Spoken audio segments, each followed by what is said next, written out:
In every industry, there are those who follow the trends and those who define them.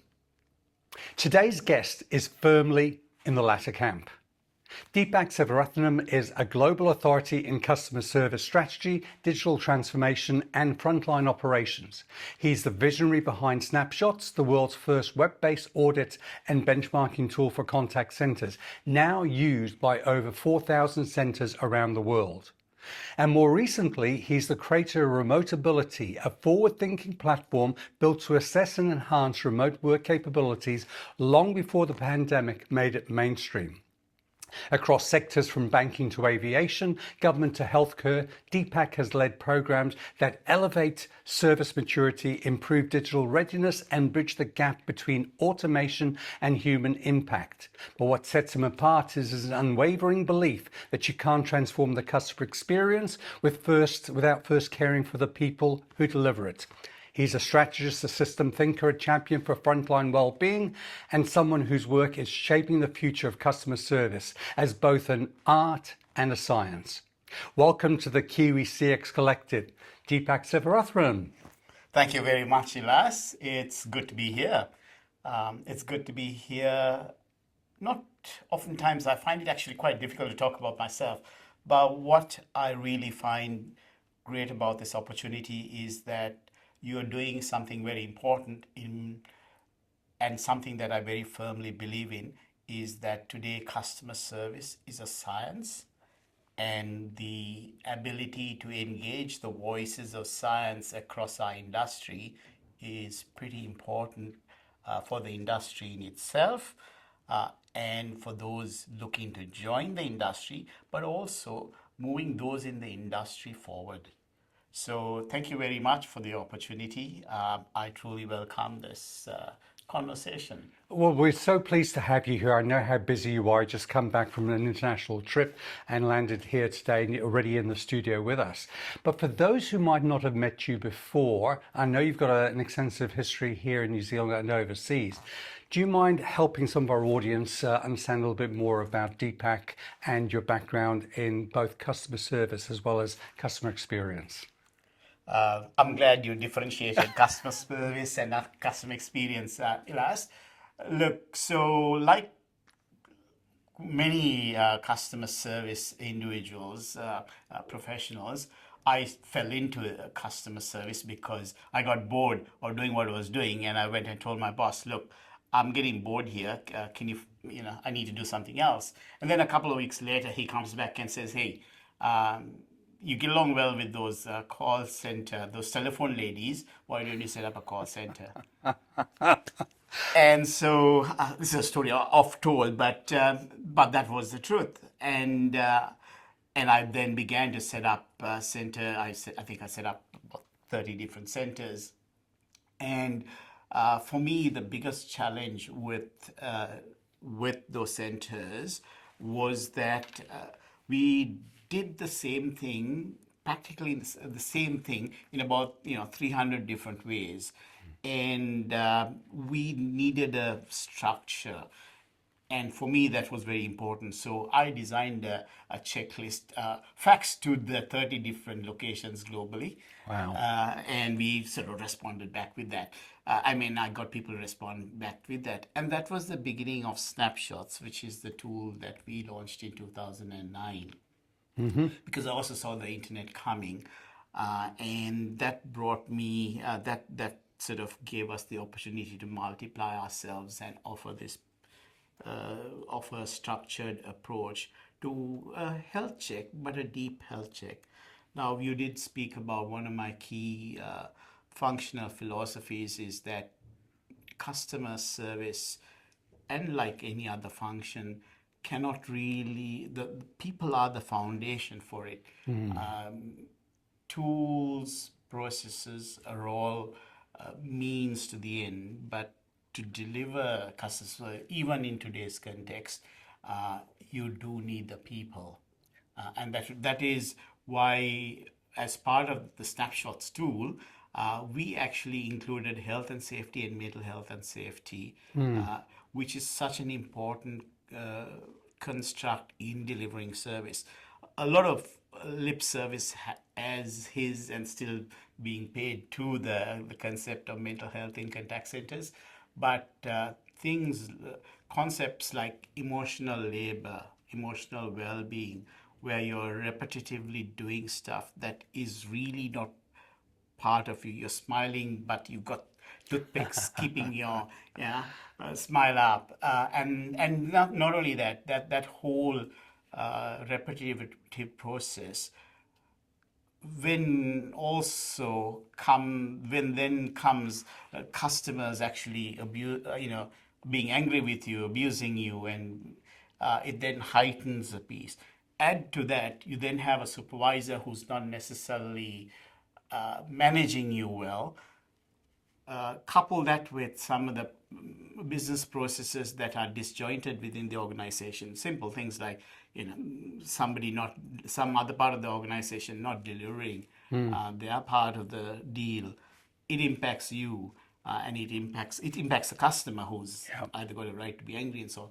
So being able to incorporate health, safety, mental health, and well-being was a fundamental piece of getting senior leaders to understand. And it was, I still remember a CEO in South Africa, one of the insurance companies there. He said, we did two things. One is we put in a new system, and the second thing is we brought in Snapshotz, which gave our team an entire overview of how the different 800 plus different variables come together in a dance floor to actually deliver that one customer interaction. Wow. And it gave my team a complete capacity and an engagement, a vision to work off the same sort of page, which is one of the most difficult things to do today, is to bring your team along. And so dealing with these multiple different areas. So today Snapshotz has got 30 different areas that come together to give you a holistic view of what your center looks like. But being able to do that was, to me, I guess what I believe was the foundations of driving a scientific approach through Snapshotz into the industry. I love that, because let's go back and unpack that a little bit. You talked about the fact that we are looking at human-centric activities, and I love the fact that there is a focus on the people side of things, because we have to understand, at the end of the day, technology is coming along, it's enhancing. I remember back in 2000, I was commissioned on behalf of, back then, Telecom New Zealand. And the company I was working for were outsourced providers of operator services. And we did a global benchmarking survey. We went around and looked at different providers around the world and analyzed the performance of how we were measuring that. And one organization decided that they would use technology to enhance the experience, or so they thought. And the technology meant that at the start of the day, the agent would sit there and record a greeting message. Welcome to XYZ. My name's Elias, or city and state. And then the caller would talk, and the agent would then type in the information. And then the agent would record another statement, and then the system would send out the information about what the phone number was, etc. So they ended up with agents who are not speaking to their customers. Have a guess what their attrition rate was sitting at. Usually, I've seen centers going from 100% to even 300% in a year. But I'm suspecting it must be 100% or something like that, close upon. 120%. And when you've got that whole situation, you can use technology, but how is it really enhancing the experience for the agents? And obviously you've got now 4,000 centers that you've been analyzing and working through on 800 different points, as you've just described within that organization in South Africa. What's your understanding, especially from a mental well-being perspective? We hear a lot about that, but are we really doing something? And what's your observation in that area? And what would you then say to a call center leader here in New Zealand that would help them help their people?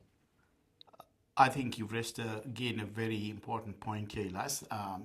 We've been doing some deep research into how particularly AI proof of concepts and some people beginning to employ AI, some centers beginning to employ AI. We've done this across the US, Canada, Mexico, Germany, parts Australia, New Zealand. And what's really interesting is that there's a pressure from senior management, and I'm talking even from the C-level folk around, look, we need to get AI, we need to push AI, we need to push tech, and automation. But what they haven't fully digested is the fact that even for AI or even for any kind of automation or AI to work, because AI is an extension of automation, is that if the person actually either being part of that process where there's a point in which the automation or AI drops it on the agent, they've got to be ready and aware, or they've also got to be as part of this process of, for instance, agent assist, AI agent. You have agents being thrown a lot of information at them that says, hey, look, have you asked the person this, or have you got this information this?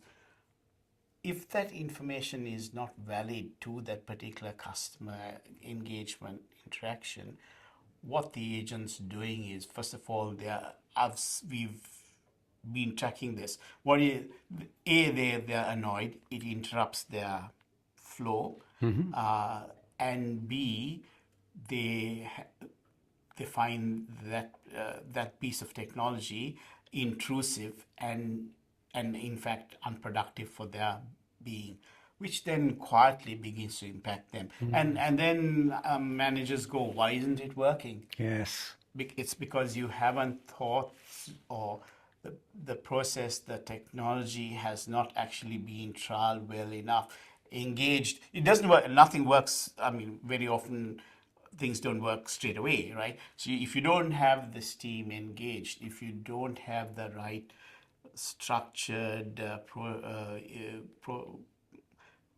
process of actually working through implementation, engaging the different teams, making sure that each particular point of interaction, that it's actually valid, useful, and actually creates the right engagement you want. Because a lot of the time too, stepping back a bit, a lot of technology is just pushed because it is there.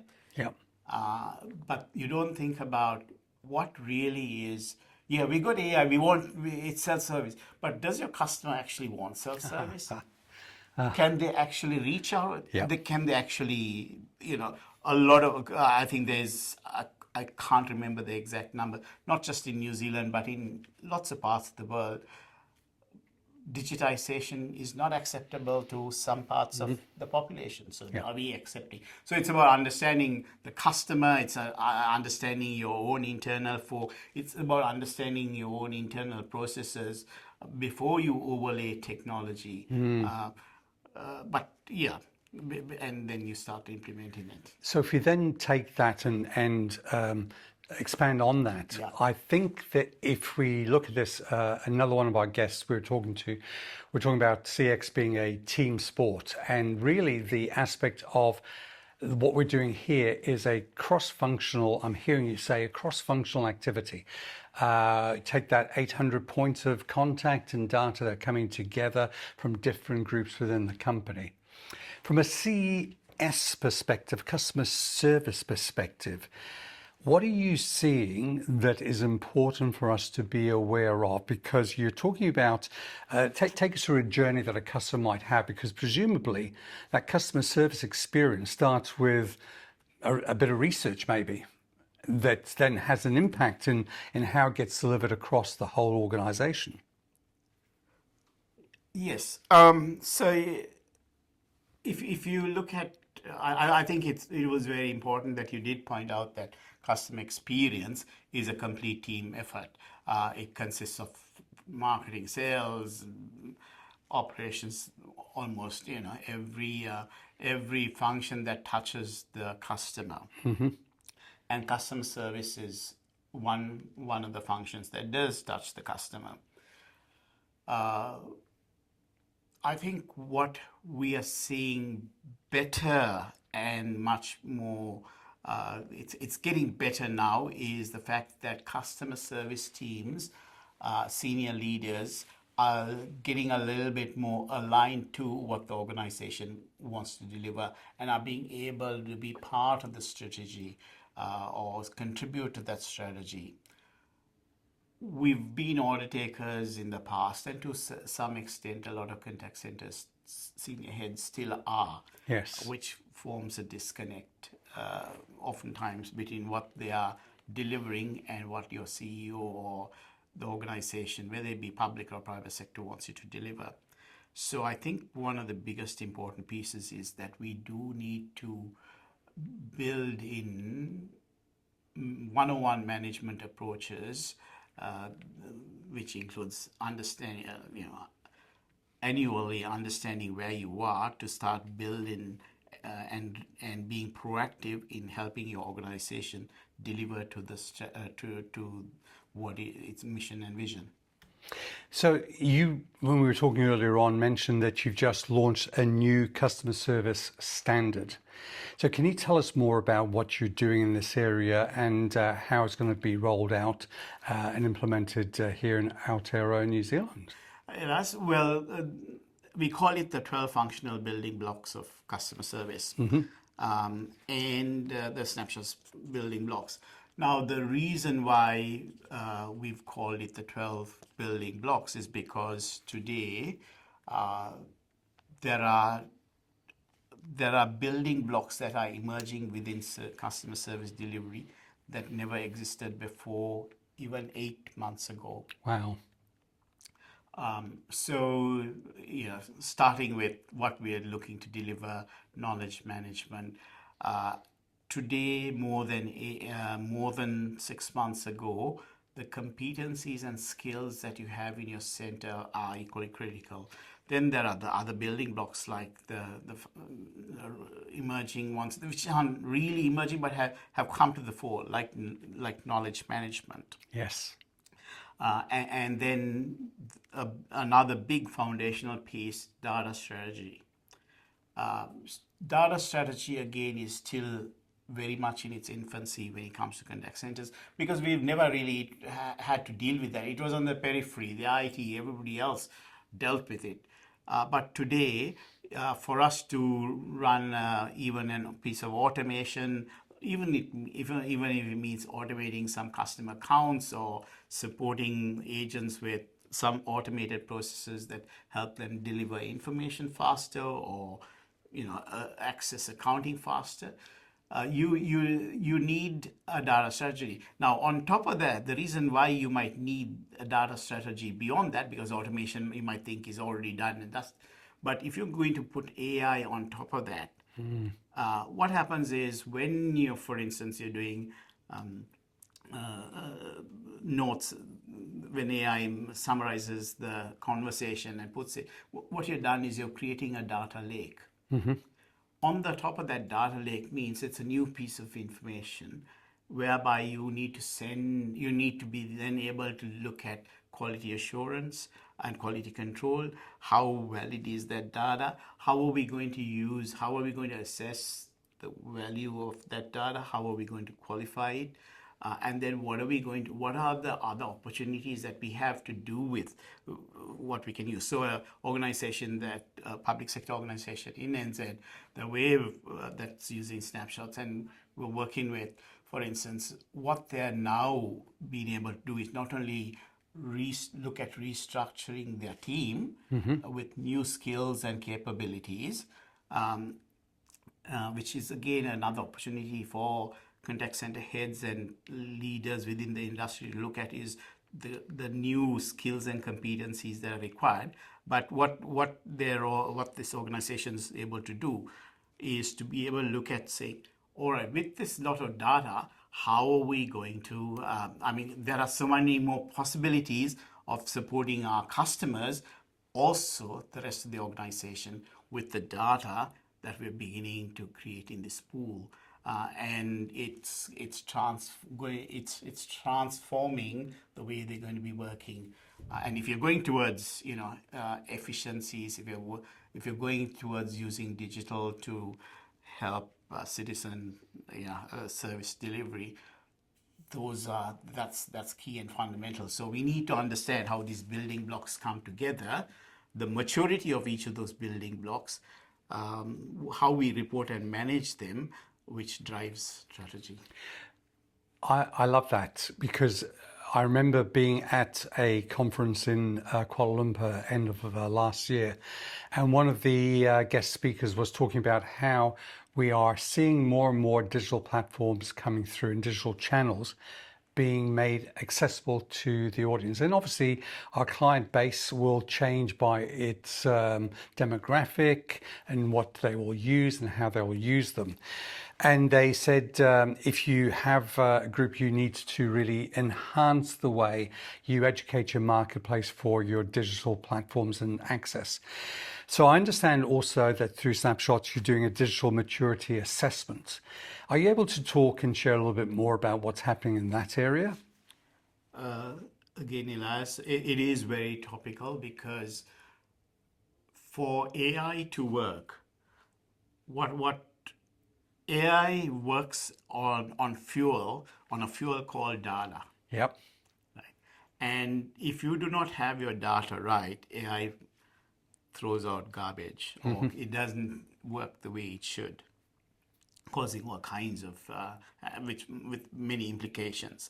Now, for an organization to actually move towards a transformational journey, first of all, digitization, automation, what are the different elements within the services that we deliver that can be either automated, digitized, or even where we can use AI not in a customer service sense, but outside of it. And I'll give you an example how we can actually use these elements to drive automation and thus digitization. Unless you know where you're at, there is no. When you overlay different siloed automated journeys, what you're really doing is you're not really having a cohesive view of what is possible, and it would be detrimental not only to your front-facing people, your customer, and you've got lost opportunities there. So understanding where you're at is pretty key. Interestingly, as I was saying, we have this one organization where they're a retailer, they're a FMCG manufacturer, and they get returns of goods.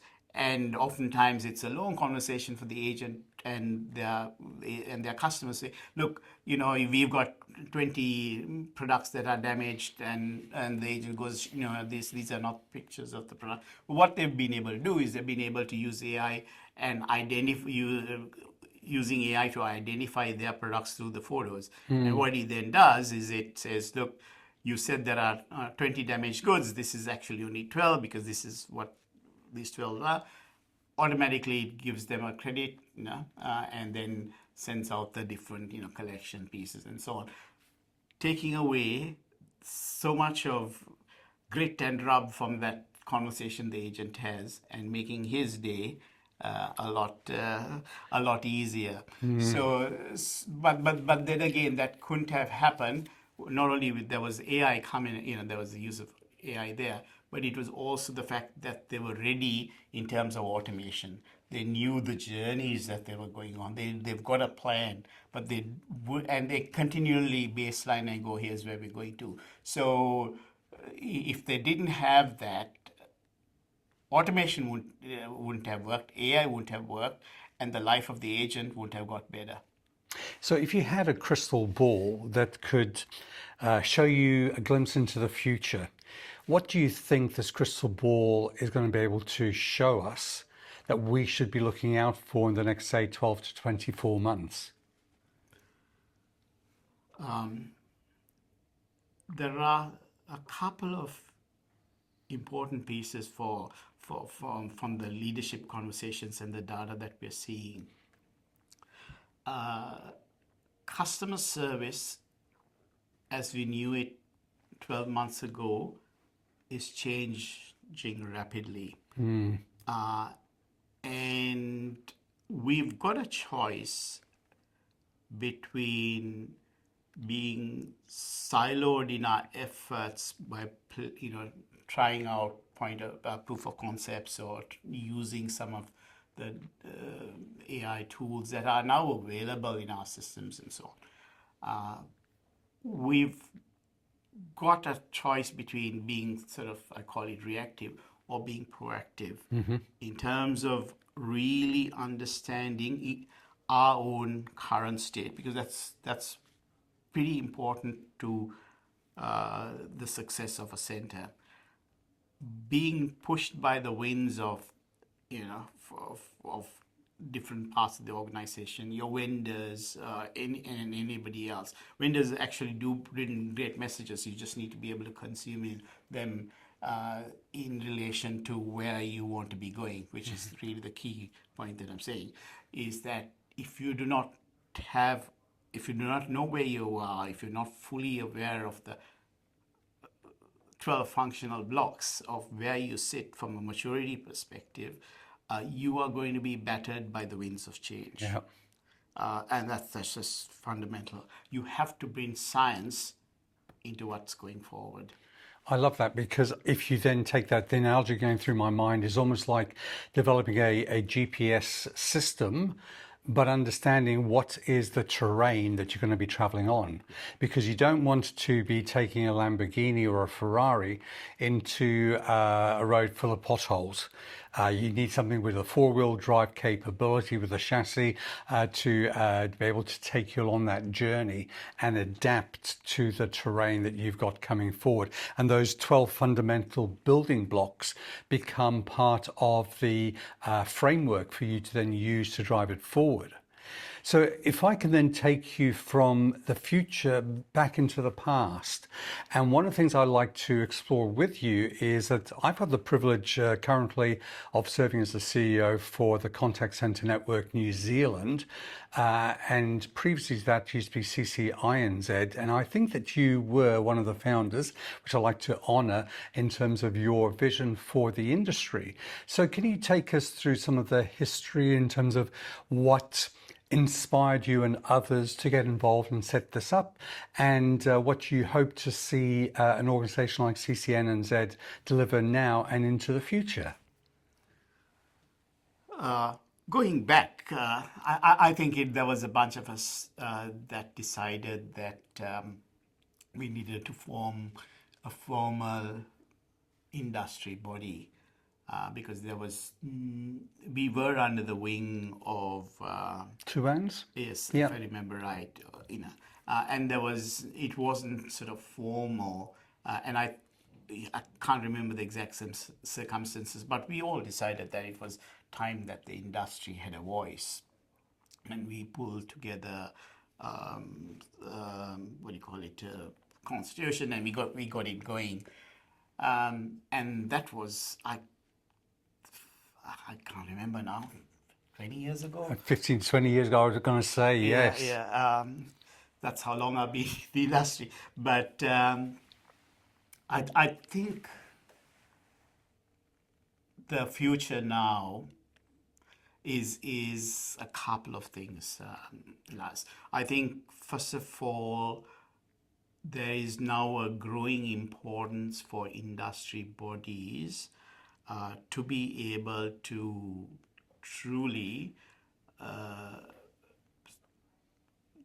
support industry members and those coming into the industry there are many needs and opportunities to do so.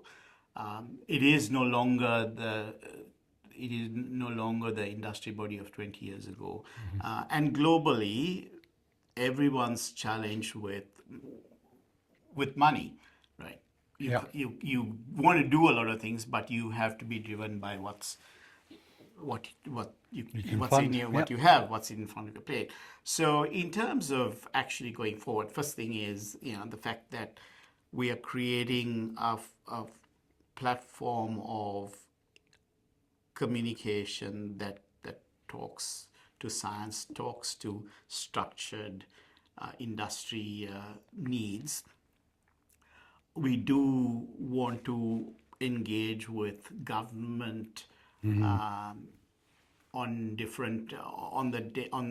are different stakeholder issues that we need to engage on for our industry. There is also a need for us to, whilst, for instance, BPOs, outsourcers, and other vendors within the industry, we need to not only just give them a voice, but we also need to but we also need to be able to support them with frameworks and support our industry, the members with frameworks. So for instance, with AI, we know that a lot of AI AI training is done on data from all around it, otherwise it doesn't work. So it's about being able to say, look, this is what it is, and we want to be able to provide a point at which members can come to our body and say, let's what do we need to do? Is this the right way? And so we need to be able to provide not just thought leadership, but solid frameworks, certifications that allow that confidence, because customer service is stepping into a realm that was not there even 3 years ago. So it is an important platform, and it is important that leaders such as yourself really step back and go, yes, was our world. We now need to adapt to the changing needs of not just technology-driven, the economics of what's happening around the world, how labor and capability is being switched around, what technology is doing to labor and capability.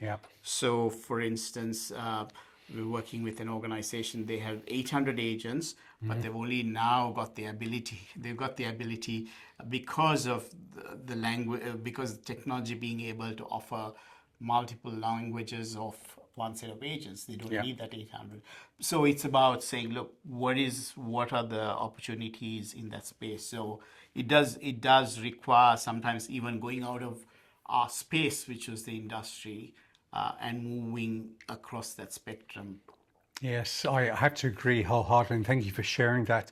We've seen that the change with the vocational education and training framework here in New Zealand has made an impact, because we are now coming back to review what are the standards, what are the certification, how do we support and grow a workforce-ready group of people to come and join the workforce and supply the demand that we know is going to continue to grow. Technology will enhance but not replace the need for human interactions in a customer service environment. So when you look at all of that and then you take your experience globally, I know internationally you've seen a lot of things. You've had a lot of exposure in Asia, in North America, in Europe, etc. Is there anything that you can turn around and say, well, poor old New Zealand, we're such a small market, we're such an insignificant player in the industry, but are there any trends that we're seeing coming out of Asia, for example, on our doorstep that we should be aware of and we should be then adapting to?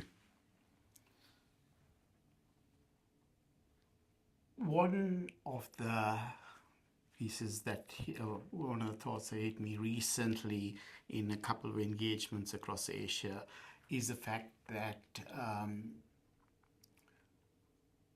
There is, at senior management level, there is that I've seen. They seem to have a sort of a different skill set than what we're seeing in the marketplace here in NZ. And that's driven by the competitiveness, the vastness of those markets, and a little bit more of the complexity and the far more dynamically changing needs and segments across the various markets. New Zealand is a little more sheltered from that, which is a good thing. Mm-hmm. But the opportunity for us lies in being able to take a couple of leaves of those management approaches that can transform our centers to meet some of the challenges that we have with a small economy and small skill base that we have. If we then look at this, and probably I'm going to have to wrap this conversation up shortly, and I'll give you a chance, by the way, to share some of your thoughts as a final thought. If we were to give you a gift, and this gift is a powerful gift, but it's up to you how you want to use it. And this gift is a magic wand. Now, this magic wand comes normally with 3 wishes, but unfortunately, due to inflation, due to the cost of living crisis, we're down to just 2 wishes. If you had 2 wishes of anything that you could use them for within the customer service industry, how would you use those 2 wishes?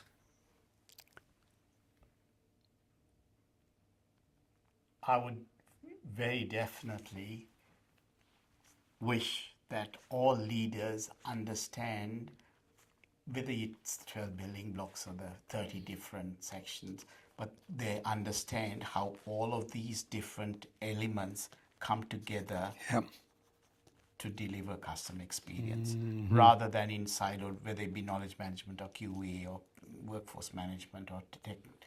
But it's about bringing, or health and safety or mental. It's about looking at all of these different variables, these functions that we work with, and how they come together. And I think if I can, give them the gift of that, we will have a better world. Plainly because they can see the full dance flow. But what is also important, and I think I talked about this earlier, is that when you are aligned to what the organization wants you to align, communication from the senior leader down to the person on the floor is cohesive. If you go to any contact center today, you will be oftentimes 70% of the time the agent cannot actually articulate why they're there, or what the leader is looking to do and what the organization is looking to achieve. Which is, they might have some broad pieces, but it's about what are the KPIs that we have been tasked to achieve. That communication will flow down once you actually understand the full flow of the different elements that come together. The second piece is that I do not, if we really understand how emotional labor and emotional dissonance works within our teams, you will have a far better you can't guarantee, but you'll actually have an understanding what elements go into delivering engaged agent and with less dysfunction and much more productivity. I love that because I think every time I interview somebody, we come back to that human element. And the human element is still critical despite the enhancements of technologies and the ability to have that digital assessment and data integrity map across the whole enterprise. So if there was one final message that you'd want our audience to have, what's that final message? I think it boils down to my operating philosophy, and that is, if you do not know where you are going, you can just be about going anywhere. So understanding your field of play, the fields that come together to make you play is so critical. And if you can do that, you're a long way towards achieving what the organization wants, what your team wants to achieve, needs to achieve, and will be engaged with. And importantly, a productive and productive not just workforce, but a productive being, yourself being productive and engaged and motivated. I love that. So Deepak, if people want to get hold of you, what's the best way for them to reach out and get in touch? I can be found on LinkedIn, Deepak Selvaratnam, or Deepak at cxsnapshotz.com. So CX Snapshotz, snapshotz.com, or you can contact me on my mobile, which is 6427454640. Fantastic. Well, all those are in the notes as well, program notes, so people will be able to get through. So just to conclude, we've had a great opportunity here to have a conversation with Deepak. He's talked about creating a dance floor and understanding how to get on that data into the dance floor for a conversation piece that maps up to 800 points of information. But the customer service journey is slightly different from the customer experience journey, but they both blend into each other. And on behalf of the Kiwi CX Collective podcast, I again want to thank you, Deepak, for your time across here, your contributions and your wisdom. So thank you for being a guest. Thank you, Elias, and I thank you for the opportunity to be part of this great journey that you're on, and wish you all the very best with this journey. Thank you.